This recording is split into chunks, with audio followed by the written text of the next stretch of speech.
बहुत स्वागत है आपका। आप देख रहे हैं नर्मदा टाइम्स और हमारा एक खास कार्यक्रम है एक मुलाकात।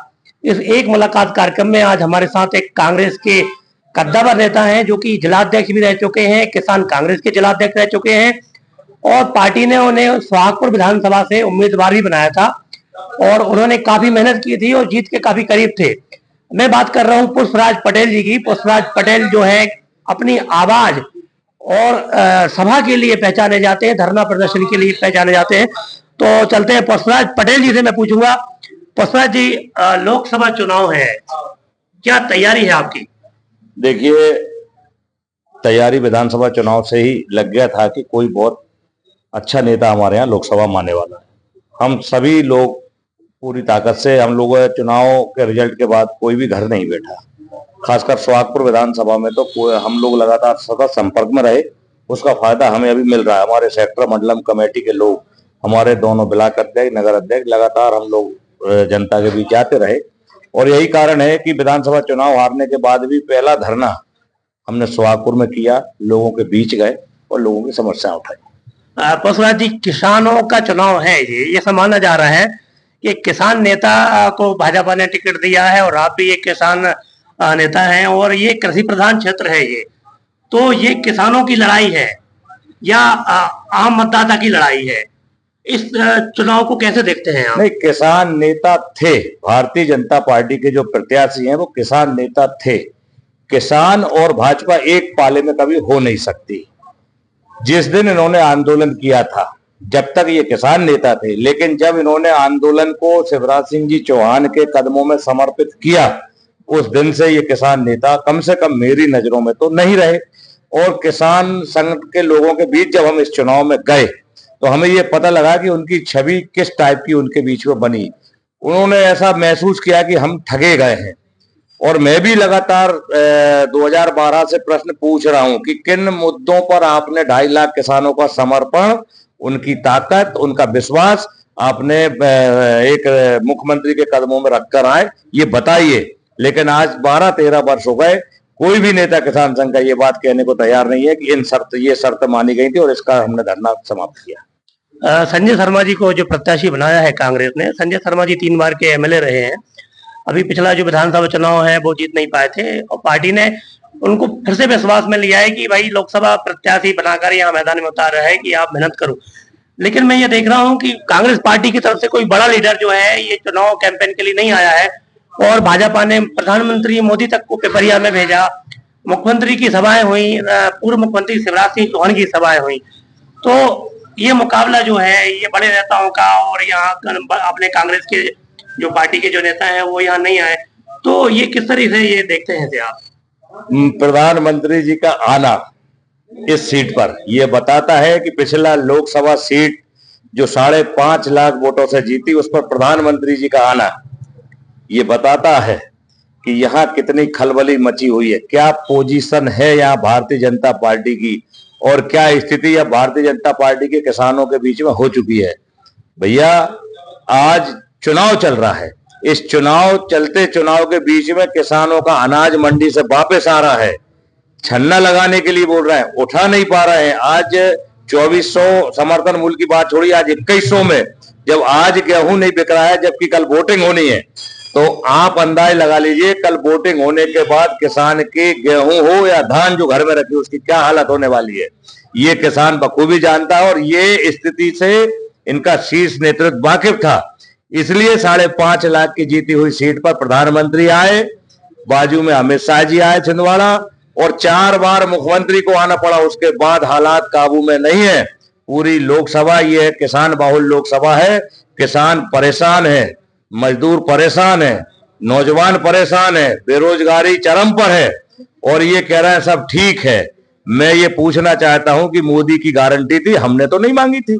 2700 में गेहूं करने की मोदी की गारंटी थी, हमने नहीं मांगी थी 3100 में धान करने का। ये अभी किसानों को नहीं दिया जा रहा है। मैं तो ये कह रहा हूं, उन्होंने अभी 2400 कहा है, 300 रुपए कुंटल का घाटा तो यही है और 2400 में भी किसान का अनाज नहीं बिक रहा है। 2100-2200 से ऊपर कोई अनाज बिक नहीं रहा। धान 2190-52 के करीब गई। आप ये बताइए, 450 का सिलेंडर मोदी की गारंटी थी, हमारी नहीं थी। 3,500 रुपया महिलाओं को मोदी की गारंटी दी, हमारी गारंटी नहीं थी। तो ये, और आप देखें प्रथम चुनाव के बाद पहला चरण जो हुआ है, प्रधानमंत्री जी के चेहरे की हवाइयां हो गई। वो आगे कहाँ पहुंच गए, मंगलसूत्र पे। हाँ, आगरा में प्रधानमंत्री जी ने मंगलसूत्र की बात कही है कि मंगलसूत्र लूट लेंगे, क्या कहेंगे आप? अरे साहब, पूरा देश जानता है जो अपनी पत्नी की कीमत नहीं कर पाया हो, वो मंगलसूत्र की कीमत कैसे कर पाएगा? मंगलसूत्र की कीमत वो कैसे जाने कि मंगलसूत्र होता क्या है? भाई कभी गृहस्थ जीवन में रहे हो 2, 5, 10 साल, तो वो जानता है मंगलसूत्र। आज कितने किसानों के मंगलसूत्र महंगाई के कारण गिरवी धरे हैं, प्रधानमंत्री जी चला उनके पता कर लो, फिर मंगलसूत्र की बात करना। मंगलसूत्र वो गहना होता है जो महिलाओं के गले में डलता है, उनकी आन होता है, उनकी शान होती है, उनका आत्मसम्मान होता है, उनके सौभाग्य की निशानी होता है मंगलसूत्र। आप चुनाव में मंगलसूत्र की बात कर रहे हैं तो ये निश्चित ही ये मान लें कि इनका अंदरूनी सर्वे एक बहुत बड़ी हार की ओर इशारा कर रहा है। लेकिन पुष्पराज जी, दूसरी तरफ भाजपा कह रही है कि अब की बार 400 पार। तो ये 400 पार का जो आंकड़ा, आत्मविश्वास इनका भाजपा का है या इसे कैसे देखते हैं आप? भैया, बाप मांगे बिड़ी उधार और बेटा का है 400 पार। घर में नहीं है शक्करदार और बेटा चिल्लाता फिर रहा है 400 पार। 400 पार, 400 सीट पे तुम लड़ ही नहीं रहे भारत में। 400 सीट तुम्हारी आ नहीं रही है। वो हमारे एक मुख्यमंत्री जी ने बताया था कि इनको अखंड भारत से लानी पड़ेगी, कुछ पाकिस्तान से समेटनी पड़ेंगी, कुछ आपको श्रीलंका से लानी पड़ेंगी। इस तरह ये 400 पार होंगे। आप देखिए, अगर ये 400 पार होते तो कांग्रेस के नेताओं को तोड़ने की जरूरत क्या थी? अगर इनके पास 400 सीटें जीतने वाले नेता होते तो सरकारें गिराकर, ईडी के छापे डलवाकर नेताओं को अपनी तरफ करने की जरूरत क्या होती? वो गांधीवादी, जो बचपन से गांधीवादी विचारों में जो नेता जिए पले बढ़े, उन पर आप ईडी और जांच कराकर उन्हें अपनी साइड लाकर उनको चुनाव लड़ा रहे हैं। तो मैं समझता हूं कि ये गोडसेवादियों पर गांधीवादियों की जीत है और भारत सदा गांधीवादी रहा और गांधीवादी रहेगा। पुष्पराज जी, मैं एक बात और पूछना चाहूंगा कि मध्य प्रदेश से कई कांग्रेस के जो कद्दावर नेता हैं वो भाजपा ज्वाइन किए हैं, और होशंगाबाद संसदीय क्षेत्र जो है इससे भी कुछ कांग्रेस के नेताओं ने भाजपा पार्टी ज्वाइन की है। तो इनके जाने से जो क्या कांग्रेस कमजोर होगी, वोट परसेंटेज घट सकता है क्या? आप देखिए कि जो होशंगाबाद जिले से जितने भी लोग गए, इनके जाने के बाद पूरे जिले के मुख्यालयों पर, विधानसभा मुख्यालयों पर फटाके फूटे। ये केवल और केवल कांग्रेस, जब से ये लोग इन्होंने होशंगाबाद जिले में कदम रखा तब से कांग्रेस कमजोर होती चली गई। एक जमाना था जब 7 और 8 विधायक हुआ करते थे। आज 20 साल से हमारे पास विधायक नहीं है। ये इनकी नीतियों के कारण था। जो लोग चले गए वो अब कहीं ना कहीं कांग्रेस आजाद है, स्वतंत्र है और अपने दम पर कार्यकर्ता यहाँ चुनाव लड़ रहा है। और यही कारण है कि हमें किसी भी बड़े नेता की यहाँ पर सभा कराने की जरूरत नहीं पड़ी। हमारा कार्यकर्ता पूरी ताकत से संजू भैया के साथ खड़ा है। एक बात और देखने में आ रही है कि होशंगाबाद सीट जो है करीब 45 साल के बाद किसी ब्राह्मण चेहरे को यहाँ से उतारा है। तो क्या जातिगत समीकरण जो है, इस सीट के जातिगत समीकरण है, जातिगत समीकरण भी काम करने वाले हैं? देखिए, मैं नहीं समझता इस चीज को कि जातिगत समीकरण का। संजय शर्मा से बड़ा नाम हमारे पास कोई था नहीं। और आठों विधानसभा प्रत्याशियों को जब बुलाया हमारे प्रदेश नेताओं ने, प्रदेश नेतृत्व में, तो 7 ने एक साथ हाथ उठाकर संजय शर्मा जी का नाम लिया था, कोई बिना विरोध के। और फिर कार्यकर्ताओं ने भी इस बात का स्वागत किया कि संजय शर्मा से बेहतर कोई विकल्प नहीं है। और मैं भी मानता हूं कि ये कांग्रेस का ब्रह्मास्त्र है जो हमने चल चुके हैं। अब ये जनता जनार्दन के ऊपर है कि ब्रह्मास्त्र सही निशाने पर लगे, ये जनता का काम है। इस चर्चा में आपसे एक अंतिम सवाल और मैं पूछना चाहूंगा, क्या 8 विधानसभाएं जो है, इन 8 विधानसभाओं में कांग्रेस को बढ़त मिलेगी? क्योंकि चर्चा इस बात की भी है कि ये चुनाव जो है जातिगत रूप ले रहा है, किरार वर्सेस अदर कास्ट। यहाँ ये प्रभाव चुनाव में देखने को मिल सकता है, क्योंकि मध्य प्रदेश की जो मुख्यमंत्री हैं वो 18 साल किरार समाज से रहे हैं। दूसरा, एक राज्य मंत्री जो है नरेंद्र शिवाजी पटेल, वो किरार समाज से आते हैं। और तीसरे, ये जो दर्शन सिंह चौधरी जो हैं, ये भी किरार समाज से आते हैं। तो लोगों में ऐसी चर्चा निकल के आ रही है कि किरार एक उम्मीदवार बनाया है किरार समाज से, तो कहीं ना कहीं इसका कोई फैक्टर काम कर सकता है क्या? देखिए, निश्चित ही मैं ये मानता हूं कि ये सब होता है राजनीति में, इसको नकारा नहीं जा सकता।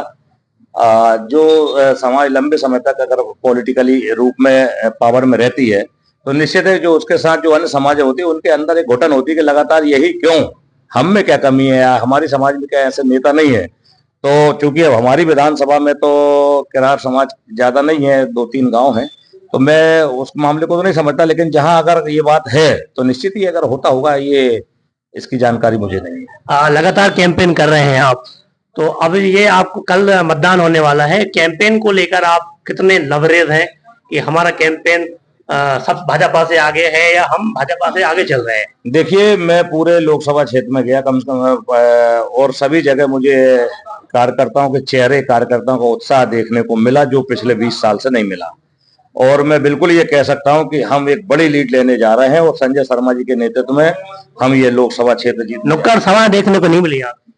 नहीं, नुक्कड़ सभाएं जी देहातों में हो रही हैं, देहात में हम लोग जा रहे हैं, नुक्कड़ सभा कर रहे हैं, लोगों तक अपनी बात पहुंचा रहे हैं। अब नुक्कड़ सभाएं आपके यूट्यूब और फेसबुक और आजकल संचार का बड़े माध्यम हो गए हैं, इसके माध्यम से भी नुक्कड़ सभाएं हुई हैं और एक बड़ी लीड हम लोग किसानों के आशीर्वाद से, मजदूरों के आशीर्वाद से, हमारे नौजवान भाइयों के आशीर्वाद से, माताओं बहनों के जो महंगाई से परेशान है उनके आशीर्वाद से एक बड़ी लीड संजय शर्मा जी लेने जा रहा है। उनका आशीर्वाद संजय शर्मा जी को मिलेगा। जीत को लेकर पूरी तरह लबरेज है? बिल्कुल बिल्कुल बिल्कुल, 8 विधानसभाओं में आप देखना एक अच्छा, एक जोरदार रिजल्ट, एक अप्रत्याशित रिजल्ट देखने को मिलेगा, ऐसा हमें आज के माहौल से लग रहा है। बहुत बहुत धन्यवाद पुष्पराज जी, हमसे बात करने के लिए पुष्पराज जी को बहुत बहुत धन्यवाद। पुष्पराज जी, संजय शर्मा जी लोकसभा प्रत्याशी है, इनकी जीत को लेकर पूरी तरह लबरेज है। 8 विधानसभाओं को लेकर इन्हें उम्मीद है कि 8 विधानसभाओं से बढ़त मिलेगी और कांग्रेस की जीत होगी। देखते रहिए आप नर्मदा टाइम्स। नमस्कार।